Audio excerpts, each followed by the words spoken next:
మసీదులో ప్రొద్దున్నే ఫజర్ నమాజ్ ప్రార్థనలు ముగించుకొని టీ తాగుదామని వెళ్తుండగా ఒక భవనం నుంచి దట్టమైన పొగలు మంటలు వస్తుండడం గమనించి అటువైపు వెళ్ళారు. అక్కడ చూస్తే కాపాడండి కాపాడండి అంటూ మహిళలు పెద్ద పెద్ద కేకలు వేయడం వినిపించింది. ఆ యువకులు మాకెందుకులే అని వదిలివేయలేదు, లేదా వీరు మా మతం వారా లేక వేరే మతం వారా అని కూడా ఆలోచించలేదు. ఆ సందర్భంలో వారికి గుర్తొచ్చింది ఒకే ఒక విషయం, మేమంతా మానవులం, తోటి మానవులకు సహాయం చేయాలి. ఈ ప్రయత్నంలో మా ప్రాణాలు పోయినా పర్వాలేదు అనే ఒక గొప్ప మానవత్వం వారిలో వికసించింది. అంతే, తమ ప్రాణాలకు తెగించి ఆ భవనంలోకి వెళ్ళి కొంతమందిని ప్రాణాలతో కాపాడి బయటికి తీసుకువచ్చారు. ఆ మంటలు ఇంకా వ్యాపించకుండా పూర్తిగా ప్రయత్నం చేశారు. ఈ విషాద జ్వాలల్లో అయితే ఎప్పటిలాగే హైదరాబాద్ యువకులు తమ ఉదార హృదయం మరియు గొప్ప మానవత్వం గల వ్యక్తులుగా వారు నిరూపించుకున్నారు. తమ ప్రాణాలను పట్టించుకోకుండా ఆ కుటుంబాన్ని కాపాడేందుకు ఎంతో ప్రయత్నించారు. వారిలో మీర్ జాహెద్ అలీ, మొహమ్మద్ అజ్మద్, మొహమ్మద్ ఇబ్రాహీం, సయ్యద్ వాసిర్, మొహమ్మద్ ఆమీర్, సయ్యద్ వహాబ్ అనే 6గురు ఆ ఘటన స్థలంలో తక్షణ సహాయం కోసం షట్టర్ మరియు గోడను పగలగొట్టి అగ్ని మంటలు వ్యాపించకుండా తీవ్రమైన ప్రయత్నాలు చేశారు. ఆ తర్వాత పోలీసులు, ఫైర్ సేఫ్టీ వారు తమ పని చేయగలిగే విధంగా వారికి సహాయం చేశారు.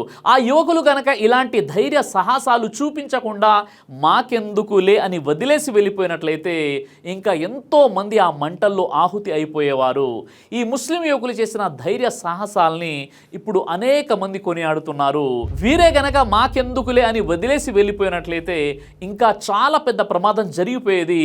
ఇంకా ఎన్నో నిండు ప్రాణాలు అగ్నికి ఆహుతైపోయేవి. వీరు చేసిన మానవతా సహాయానికి మేమెంతగానో మీకు రుణపడి ఉన్నామని వారిని అభినందిస్తున్నారు. ఈ యువకులు చేసిన ధైర్య సాహసాలు మన మధ్య మానవతా విలువలను మరియు ఐక్యతను మరియు బాధ్యతను కూడా గుర్తు చేస్తున్నాయి. మనమంతా కలిసికట్టుగా ఐక్యమత్యంగా ఒకరి కష్టసుఖాల్లో మరొకరు పంచుకున్నప్పుడు, ఒకరి కోసం మరొకరు నిలబడినప్పుడు ఏ నిప్పు కూడా మన మానవత్వాన్ని దహించలేదు. हम लोग 6:10 अंदर थे। हम लोग अंदर देखे आदमी पूरा धुआं आँच बहुत थी मैडम। और उनका एक फैमिली मेम्बर भी था, एक जना, उन्हें हैबत से बैठ गया नीचे। हम लोग वो शटर तोड़ के हम लोग अंदर घुस गए। फिर हम लोग 4-5 दोस्त मिलकर सब्बल से रियाल तोड़ के मतलब रूम में गए बाद में पूरा लेडी ऐसा बच्चों को ऐसा लपट के ऐसा पूरे डेट हो गया था मैडम। पूरा डेट हो गया था मैडम। అక్కడ అసలు ఏం జరిగిందో పూర్తి వివరాలు మీకు వివరించే ప్రయత్నం చేస్తాను. హైదరాబాద్లో చార్మినార్ దగ్గర గుల్జార్ హౌస్లో ఆదివారం ఉదయం 6 గంటలకు భారీ అగ్ని ప్రమాదం జరిగింది. ఆ సమయంలో భవనంలో దాదాపు 8 కుటుంబాలకు చెందిన 30 మంది మంటల్లో చిక్కుకున్నారు. ఈ ఫైర్ యాక్సిడెంట్లో 17 మంది తమ ప్రాణాలు కోల్పోయారు. మరో 5గురి పరిస్థితి విషమంగా ఉంది. వారు ఆసుపత్రుల్లో చికిత్స పొందుతున్నారు. మృతుల్లో 8 మంది చిన్న పిల్లలు ఉన్నారు. ప్రమాదం యొక్క ఇన్ఫర్మేషన్ తెలిసిన వెంటనే అగ్నిమాపక సిబ్బంది 10 ఫైర్ ఇంజన్లతో ఘటన స్థలానికి చేరుకుని సహాయక చర్యలు చేపట్టి మంటలు అదుపులోకి తీసుకువచ్చారు. బిల్డింగ్లో చిక్కుకున్న 16 మందిని వారు రక్షించగలిగారు. ప్రమాదం వల్ల వాళ్ళంతా స్పృహ కోల్పోయారు. బాధితులను చికిత్స కోసం ఉస్మానియా, హైదర్గూడ, డిఆర్డిఓ ఆసుపత్రులకు తరలించారు. ఈ ఫైర్ యాక్సిడెంట్కి ఏసీ కంప్రెషన్ పేలిపోయిన తర్వాత మంటలు వచ్చాయి అని ఒక అనుమానం ఉంది. షార్ట్ సర్క్యూట్ వల్ల మంటలు చెలరేగి ఆ తర్వాత ఏసీ కంప్రెసర్ పేలిందని కొందరు అంటున్నారు. ఖచ్చితమైన కారణం ఏంటనేది తెలుసుకునేందుకు తెలంగాణ ప్రభుత్వం ప్రత్యేక బృందాన్ని ఏర్పాటు చేయనుంది. మంటల తీవ్రతకు కొంతమంది సజీవ దహనమయ్యారు. మిగతా వారు మంటల వల్ల వచ్చే పొగ వల్ల స్పృహ కోల్పోయారు. చాలాసేపటి వరకు అలాగే ఉండటంతో ఊపిరాడక చనిపోయారు. మరికొంతమంది హాస్పిటల్లో చికిత్స పొందుతూ మరణించారు. ఎంట్రీ ఎగ్జిట్ ఒకటే ఉండడంతో తప్పించుకునే వీల్లేని పరిస్థితి నెలకొంది. దట్టమైన పొగ కారణంగా ఊపిరాడక ఎక్కువ మరణాలు సంభవించాయని అంటున్నారు. Deputy commissioner of police Neha Mehra మాట్లాడుతూ, భవనానికి ఒకే ఒక ప్రవేశ ద్వారం ఉంది. గోడను పగలగొట్టి అందులో నుండి అగ్నిమాపక సిబ్బంది లోపలికి వెళ్లారు. వెళ్ళి చూసేసరికి లోపల ఉన్న చాలా మంది అపస్మారక స్థితిలో ఉన్నారు. ఈ బిల్డింగ్స్ అన్ని పురాతనమైనవి, వాటిని కొంచెం కొత్తగా మార్చి వాడుతున్నారు. అగ్ని ప్రమాదం జరిగిన ప్రాంతానికి ఒకే ఒక ఇరుకైన మార్గం మాత్రమే ఉంది. దాంతో వాళ్ళు బయటకు రాలేకపోయారని అన్నారు. బిల్డింగ్ ఉన్న ఏరియాలో ఇరుకైన గల్లీల వల్లే రెస్క్యూ ఆపరేషన్ ఇంకా ఆలస్యమైంది. పాత భవనాలు కావడంతో ఫైర్ సేఫ్టీ అనేవి ఎక్కడ కూడా లేవు. దాదాపు 10 ఫైర్ ఇంజన్లు వచ్చిన మంటలు ఆర్పడానికి ఇబ్బందులు ఎదుర్కోవాల్సినటువంటి పరిస్థితి వచ్చింది. అప్పటికే G+1 భవనం మొత్తాన్ని మంటలు కమ్మేశాయి. భవనం గోడలు పగలగొట్టి లోపలికి వెళ్లి రెస్క్యూ ఆపరేషన్ నిర్వహించారు. హృదయ విదారకరమైన అగ్ని ప్రమాదంలో 17 మంది ప్రాణాలు కోల్పోవడం అనేది చాలా ఘోరమైన విషయం. ఇది కేవలం సంతాప సందేశం మాత్రమే కాదు, ఇలాంటివి జరగకుండా చర్యలు తీసుకోవాల్సినటువంటి బాధ్యత ప్రభుత్వంపై ఉంది.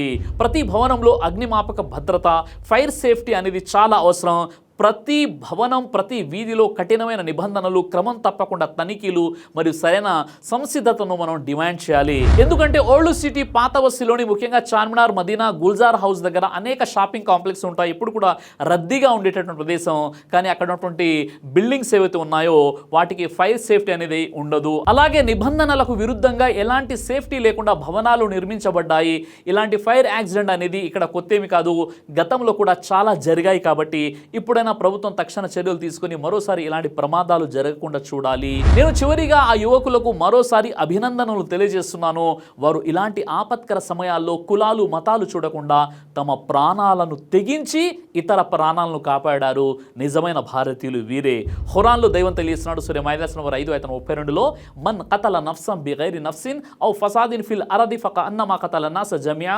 ఒక వ్యక్తిని చంపినవాడు సమస్త మానవుల్ని చంపిన దాంతో సమానం. ఒక వ్యక్తి ప్రాణాన్ని కాపాడినవాడు సమస్త మానవుల ప్రాణాలను కాపాడిన దాంతో సమానం. జై హింద్. దైవ ప్రవక్త ముహమ్మద్ సల్లల్లాహు అలైహి వసల్లం వారు తెలియజేశారు, కడుపుకు సంబంధించినటువంటి అన్ని రకాల వ్యాధులకు అద్భుతమైనటువంటి ఔషధం తల్బీనా. ఇది దైవ ప్రవక్త వారి సున్నత్. మంచి ఆహారం, ఇమ్యూనిటీ బూస్టర్, ఇందులో షిఫా ఉంది. ఇది మంచి ఔషధంగా కూడా పనిచేస్తుంది. కాబట్టి పిల్లలు అయినా పెద్దలు అయినా ఎవరైనా దీనిని ఉపయోగించవచ్చు. అలాగే ఖురాన్లో దైవం తెలియజేశాడు, తేనెలో మీకు స్వస్థత ఉంది అని. కాబట్టి స్వచ్ఛమైనటువంటి ఫారెస్ట్ హనీ కోసం మీరు సంప్రదించండి. అలాగే పురుషుల కోసం ప్రత్యేకంగా తయారు చేయబడినటువంటి షాహీ హల్వా, ఇది లైంగిక సమస్యలను దూరం చేసి శృంగార సామర్థ్యాన్ని పెంచుతుంది. మీ దాంపత్య జీవితంలో మంచి అనుభూతినిస్తుంది. ఇందులో ఎలాంటి సైడ్ ఎఫెక్ట్స్ లేవు. ఇది కంప్లీట్గా హెర్బల్ ప్రొడక్ట్స్తో తయారు చేయబడినటువంటిది. కాబట్టి స్క్రీన్పై కనిపిస్తున్నటువంటి ఈ నెంబర్స్కి కాల్ చేసి మీరు ఇప్పుడే ఈ ప్రొడక్ట్స్ని ఆర్డర్ చేసుకోవచ్చు. కొరియర్ ఫెసిలిటీ కూడా ఉంది. ఆలస్యం ఎందుకు, వెంటనే ఆర్డర్ చేయండి.